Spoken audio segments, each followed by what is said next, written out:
Guys,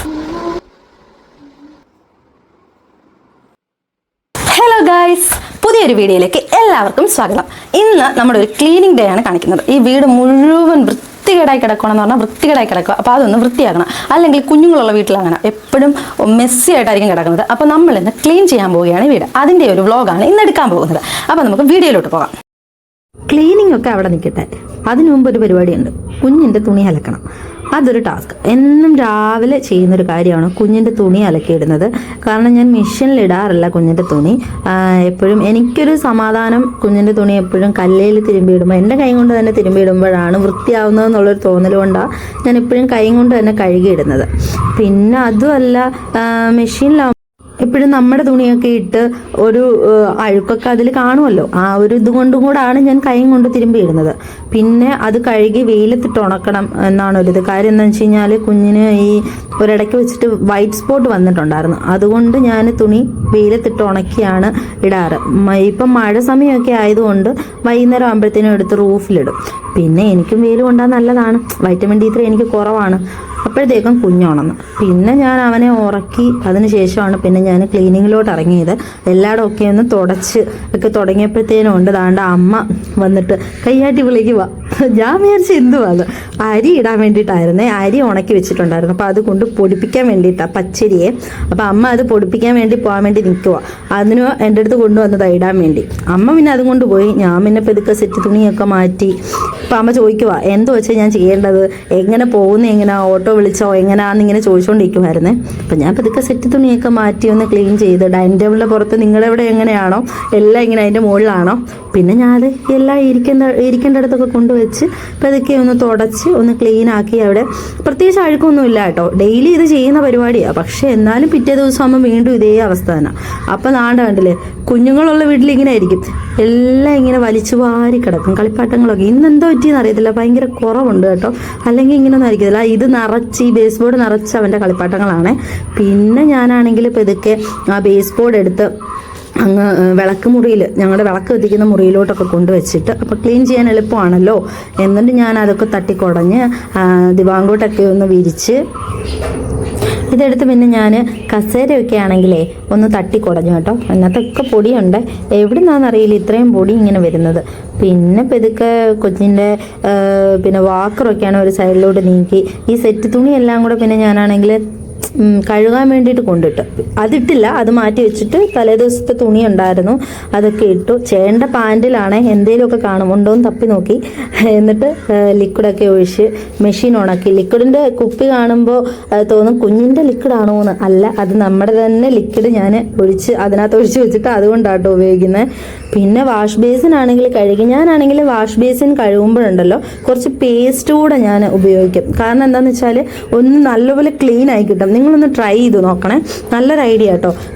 wash ബേസിനൊക്കെ കഴുകുന്ന സമയത്ത് കുറച്ച് പേസ്റ്റും കൂടി ഇട്ടിട്ടേ ഒന്ന് കഴുകി നോക്കിയാൽ മതി. നല്ല വൃത്തിയാവും. അതിനകത്ത് എന്ത് അഴുക്കുകളൊക്കെ ഉണ്ടെങ്കിലും പോയി കിട്ടും കേട്ടോ.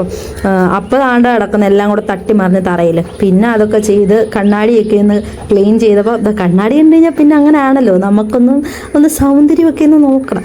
അത് കഴിഞ്ഞിട്ട് നന്നായിട്ട് ഞാനൊന്ന് തുടച്ച് വൃത്തിയാക്കി നോക്കി എങ്ങനെയുണ്ട് എന്നൊക്കെ നോക്കിയപ്പോൾ ദാണ്ട അമ്മ ഇങ്ങനെ നോക്കി നിൽക്കുക. ഓട്ടോ വെയിറ്റ് ചെയ്തിരിക്കുവാണ് അരി പൊടിപ്പിക്കാൻ പോകാൻ വേണ്ടിയിട്ട്.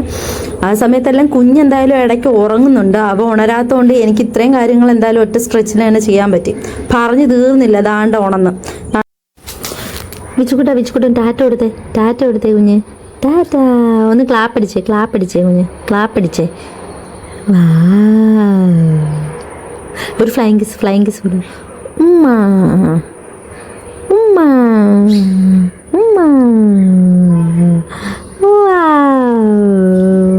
ഡാൻസ് കളിച്ചേ കുഞ്ഞ്, ഡാൻസ് കളിക്കേ.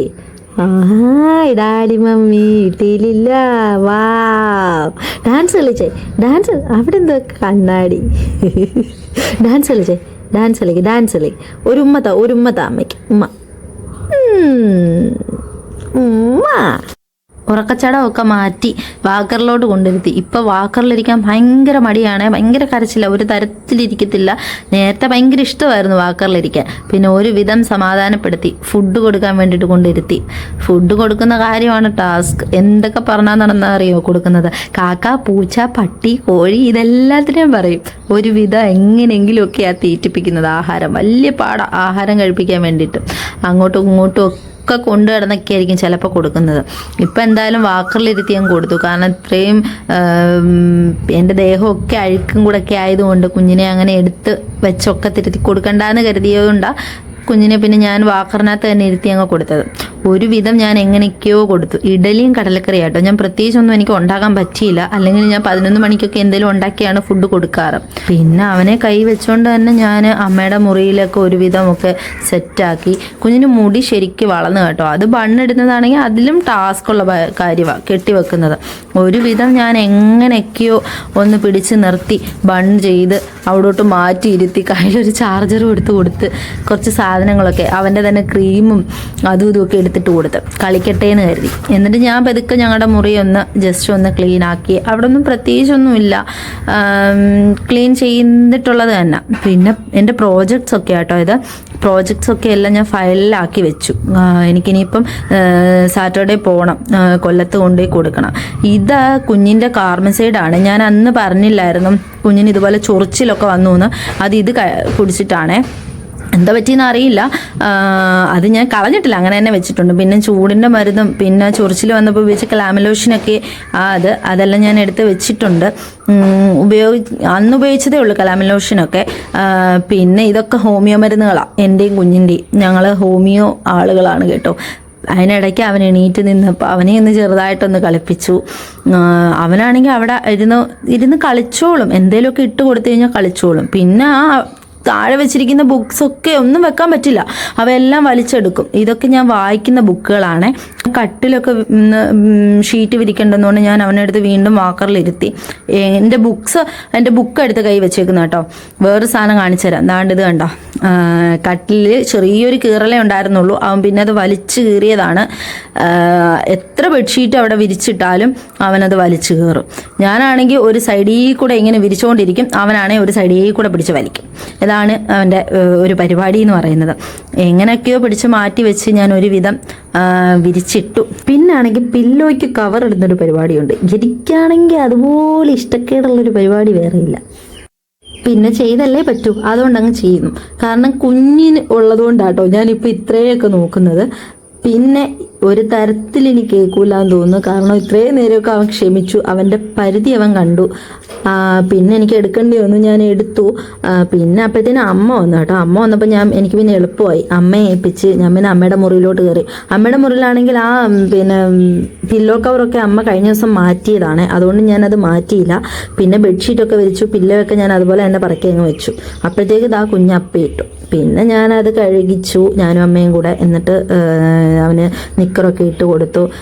ഇത് കണ്ടോ, ഞാനിത് ഓൺലൈനിൽ നിന്ന് വാങ്ങിയതാണ്, ഫ്ലിപ്കാർട്ടിൽ നിന്ന്. ഇതുപോലെ ചെരുപ്പൊക്കെ വെക്കാൻ വേണ്ടി. പക്ഷെ ഒരു പ്രശ്നമുണ്ട്, ഇതിൻ്റെ റോ എപ്പോഴും ഇങ്ങനെ വീണുകൊണ്ടിരിക്കും. എന്ത് ചെയ്യാനാ, അത് എത്ര കയറ്റി വെച്ചാലും പിന്നെയും വീഴും. ഞാൻ പിന്നെയും കയറ്റി വെക്കും. പിന്നെ ഈ മുറിയിലാണെങ്കിൽ പ്രത്യേകിച്ചൊന്നുമില്ല കേട്ടോ.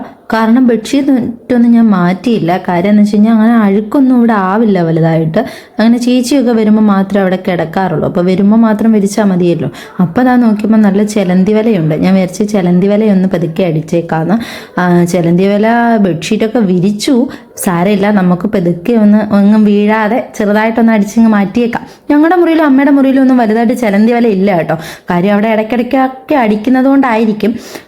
തുണിയൊക്കെ പിന്നെ അലക്കി മെഷീൻ കുട്ടൻ ഇങ്ങ് തന്നു. പിന്നെ അതൊക്കെ മാറ്റി തൂത്തുവാരാൻ വേണ്ടിയിട്ട് ഇറങ്ങി. എത്ര തൂത്താലും പൊടിയാ. തൂത്തുവാരുന്നതിന് ഡെയിലി പൊടിയാ. ദാണ്ട കിടക്കുന്നത്. തൂത്തുവാരുമ്പോഴാണ് കുഞ്ഞിൻ്റെ കളിപ്പാട്ടം അവിടെ മുക്കിലും മൂലയിലും ഒക്കെ കാണും.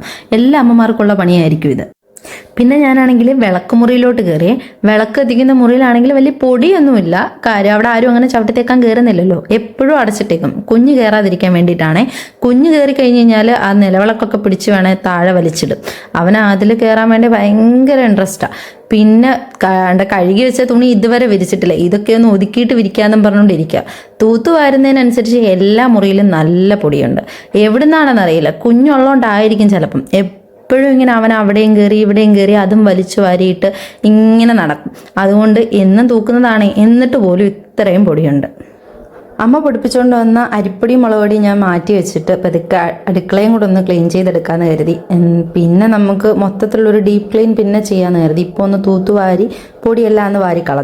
ഇനി നെക്സ്റ്റ് പാർട്ട് നമുക്കൊന്ന് തുടയ്ക്കാൻ തുടങ്ങാം.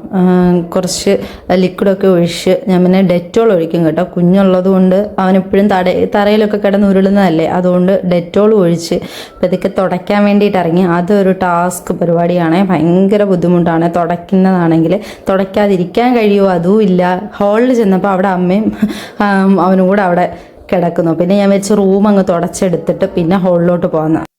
എല്ലാ മുറിയും 2 വട്ടം വെച്ചാണ് തുടയ്ക്കുന്നത്, എന്നാലേ വൃത്തിയാവത്തുള്ളൂ. അല്ലെന്നുണ്ടെങ്കിൽ ഒരു വട്ടമായിട്ട് തുടച്ചാൽ അത്ര ക്ലീൻ ആവില്ല. അമ്മയും അവനെയും ഞാൻ പതുക്കെ സിറ്റ് ഔട്ടിലോട് പറഞ്ഞു വിട്ടിട്ട് ഹാളും കൂടി ഇങ്ങ് തുടച്ചിങ്ങ് ഇറക്കിയേ. ഹാളിലാണെങ്കിലും നല്ല അഴുക്കുണ്ട്, കാരണം കുഞ്ഞ് എപ്പോഴും മിക്കവാറും ചിലപ്പോൾ അവൻ ഇട്ടിരിക്കുന്ന നിക്കറിൽ തന്നെ അങ്ങ് മുള്ളും. ഞാനങ്ങനെ ഡയപ്പർ ഒന്നും ഇട്ട് കൊടുക്കത്തില്ലേ. ഒന്നാമത്തെ കാര്യം എനിക്ക് ഇഷ്ടമല്ല ഡയപ്പർ അങ്ങനെ അധികം യൂസ് ചെയ്യുന്നത്. രാത്രി മാത്രമേ ഉള്ളൂ ഞാൻ മിക്കവാറും ഡയപ്പർ യൂസ് ചെയ്യുന്നത്. പിന്നെ വിളക്കുമുറിയും ഒന്ന് തുടച്ചിങ്ങിറക്കി. എന്നിട്ട് ആ വെള്ളം നല്ല അഴുക്കായി. അത് മാറ്റിയിട്ട് ഞാൻ പിന്നെ അടുത്ത വെള്ളം എടുത്തു. അതിലും പിന്നെ ലിക്വിഡ് ഒഴിച്ചു. വീണ്ടും അതുപോലെ തന്നെ പഴയ പോലെ തന്നെ ഡെറ്റോൾ ഒഴിച്ച് പിന്നെയും തുടയ്ക്കാൻ തുടങ്ങി. ആ ബാക്കി മുറികൾ, തുടച്ച മുറിയല്ല ബാക്കി മുറികൾ എല്ലാം തുടച്ചിങ്ങ് ഇറക്കാമെന്ന് വിചാരിച്ചു. തുടച്ച് തീരാറാകുമ്പോഴത്തേനും മനസ്സിനൊരു സമാധാനമാണ്. പക്ഷെ ആ സമാധാനത്തോടൊപ്പം ഉള്ള എനർജി എല്ലാം അങ്ങ് തീർന്നു പോകും. പെട്ടെന്ന് തീരുവാണല്ലോ എന്ന് ഓർക്കുമ്പോഴായിരിക്കും. പിന്നെ ഞാൻ അടുക്കളയും ആ മുറിയെല്ലാം തുടച്ചിട്ട് സിറ്റ് ഔട്ടിലോട്ട് പോയി. അവിടെ ചെന്നപ്പോൾ അമ്മയും അവനും അവിടെ ഇരിക്കുന്നു. പിന്നെ ഞാൻ പെട്ടെന്നൊന്ന് തുടച്ചിങ്ങെടുത്ത്. അവനാണെങ്കിൽ എന്നെ കണ്ടു കഴിഞ്ഞാൽ പിന്നെ ഒരു ശകലം ഇരിക്കത്തില്ല കേട്ടോ. എൻ്റെ കൈ വരാൻ വേണ്ടി ഭയങ്കര. അമ്മയാണെങ്കിൽ എന്നെ വഴക്ക് പറയാം കേട്ടോ, എല്ലാം കൂടെ ഒരു ദിവസം തന്നെ ചെയ്യാതെ കളഞ്ഞിട്ട് വാപണെന്നും പറഞ്ഞു. ഞാൻ പിന്നെ വെള്ളമൊക്കെ കൊണ്ട് കളഞ്ഞ് ഒന്ന് ക്ലീൻ ചെയ്ത് മുകളിലേക്ക് കൊണ്ടുപോയി. ക്ഷീണിച്ചു ഗൈസ്. അപ്പം ഇനി മഴ വരുന്നുണ്ട്, നല്ലൊരു മഴ വരുന്നുണ്ട്. എന്നിട്ട് തന്നെ വീട് വൃത്തിയായിട്ടില്ല, ഇനിയും വൃത്തിയാവാനുണ്ട്. നമ്മൾ വിഷുവിൻ്റെ അന്ന് ക്ലീൻ ചെയ്തതാണ്, അതുകൊണ്ട് അത്ര ബുദ്ധിമുട്ടില്ല. കുഞ്ഞും കൂടെ ഉള്ളത് കൊണ്ടാണ് ഇത്രയും ബുദ്ധിമുട്ട്. കാരണം അവനെ ഫുഡ് കൊടുക്കാൻ പോയി, അവനെ ഉറക്കത്തിൽ നിന്ന് ഉണർന്ന് അവനെ എടുക്കാൻ പോയി, അങ്ങനെ അങ്ങോട്ടും ഇങ്ങോട്ടും ഒക്കെ ഇങ്ങനെ നടന്ന് കുറേ ടൈമായി. ഇപ്പോൾ ഏതാണ്ട് 3 മണിയായെന്ന് തോന്നുന്നു. ഞാനൊരു 11 മണിക്കെങ്ങാണ്ട് ഇറങ്ങിയതാണ്. 3 മണിയായി. അത് നല്ല വിശപ്പടിച്ചിട്ടുണ്ട്. അപ്പോൾ ഇനി അടുത്ത വീഡിയോയിൽ കാണുന്നവരെ ബൈ ബൈ.